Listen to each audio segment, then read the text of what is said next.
Alors aujourd'hui, on va voir comment réaliser un couvre-plat. Donc l'idéal, c'est d'avoir des chutes de tissu, hein, parce que comme il en faut jamais beaucoup, ça peut être pratique. Donc dans un premier temps, on va sélectionner un dessous de tissu. Il nous faudra aussi un dessus. Donc là, c'est le dessous, hein, donc c'est bien l'envers. Donc là, vous choisissez le plat que vous voulez couvrir. Donc là, c'est un petit saladier, hein. Donc dans un premier temps, on va tracer le contour du saladier. Donc une fois qu'on a tracé le contour, on va ajouter à ce contour 7 centimètres. Donc ce que vous pouvez faire déjà, c'est tracer des petits traits, des petits pointillés tout autour de votre plat. Et après, vous allez relier ces points entre eux. Cela, ce sera plus facile pour pouvoir découper après. Donc voilà, là on est en train de tracer. Ensuite, là vous voyez, j'ai mon dessus de tissu et mon dessous. Bon, le trait, hein, va s'effacer avec la chaleur du fer à repasser. Donc on a bien nos deux morceaux. Ensuite, on va mesurer le contour de notre saladier.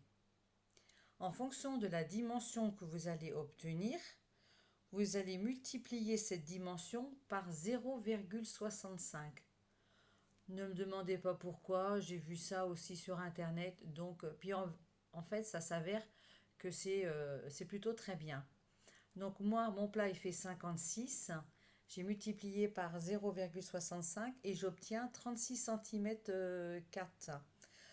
Donc ça, c'est la valeur de votre élastique. Et après, moi, 36 cm, j'ai arrondi à 37. Donc après, j'ai mis mes deux tissus envers sur envers et avec une valeur de couture de 1 cm. Et ici, on va laisser une ouverture de 6 cm pour pouvoir retourner notre travail. Donc une fois que c'est fait, soit vous décidez de cranter, ou soit vous pouvez couper tout autour et vous laisser environ 3 mm. Ça, chacun fait comme il veut. Après, on le retourne et une fois qu'on l'a retourné, on peut s'aider aussi d'une aiguille à tricoter pour bien dégarnir et puis bien aplatir aussi les coutures. Après, avec un fer à repasser, voilà, on repasse bien et même la petite ouverture qui reste, hein. Voilà. Après, on va faire une surpiqûre tout autour, hein. On reviendra même dans nos points. C'est ce qui va nous servir de barrière quand on va passer notre élastique. Donc cette surpiqûre, elle va s'effectuer à 1,5 cm du bord. Donc là aussi, vous pouvez vous aider. Soit vous pouvez mettre sur le côté ici un petit guide, un petit scotch, ce que vous voulez, hein. Donc voilà. Après, une fois que vous avez fait votre surpiqûre, et bien là, vous allez mettre votre élastique accroché avec une épingle à nourrice.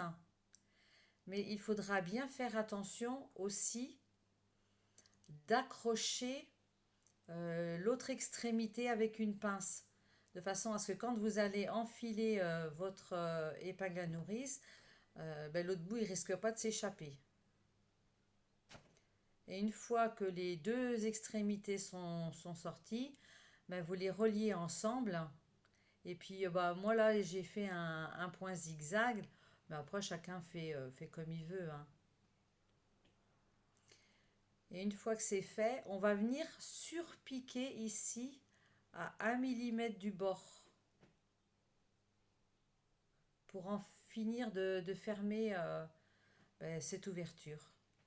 Après, ben, vous pouvez bien sûr euh, tout bien faire passer votre élastique partout pour qu'elle soit bien régulière.